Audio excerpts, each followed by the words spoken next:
அனில் சௌஹான் வந்து வெளிப்படையாக சொல்றாரு, இழப்பு ஏற்பட்டது, ஆனா அதுல இருந்து நாங்க உடனடியாக விழித்தெழுந்து கொண்டோம், உடனடியாக அதுல இருந்து பாடம் கற்றுக்கொண்டோம், உடனடியாக அதிலிருந்து மீண்டெழுந்தோம், அதற்கு பிறகு அதை சரி செய்து விட்டு நாங்க எங்களுடைய இலக்கை அடைந்து விட்டோம் அப்படின்றதுதான்.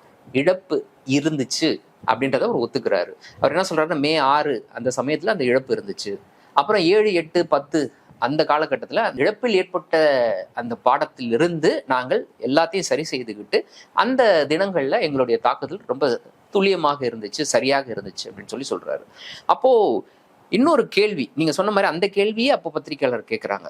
6 விமானங்கள்னு சொல்லப்படுது அப்படின்னு கேட்கும் பொழுது அவர் வந்து அதை கட் அண்ட் ரைட்டா மறுக்கிறாரு.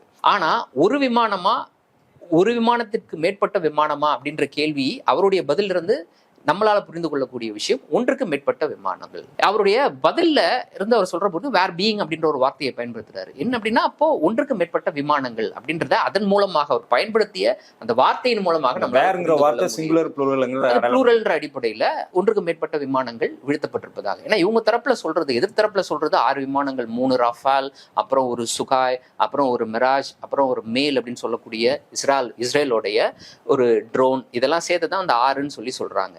அப்போ அந்த எண்ணிக்கை தான் வந்து பத்திரிகையாளரால் முன்வைக்கப்பட்ட கேள்வி. பட் அந்த எண்ணிக்கையை அவர் கட் அண்ட் ரைட்டா மறுக்கிறாரு. 6 கிடையாது, ஆனா ஒன்றுக்கு மேற்பட்ட விமானம் அப்படின்றதுல தெளிவா இருக்காங்க.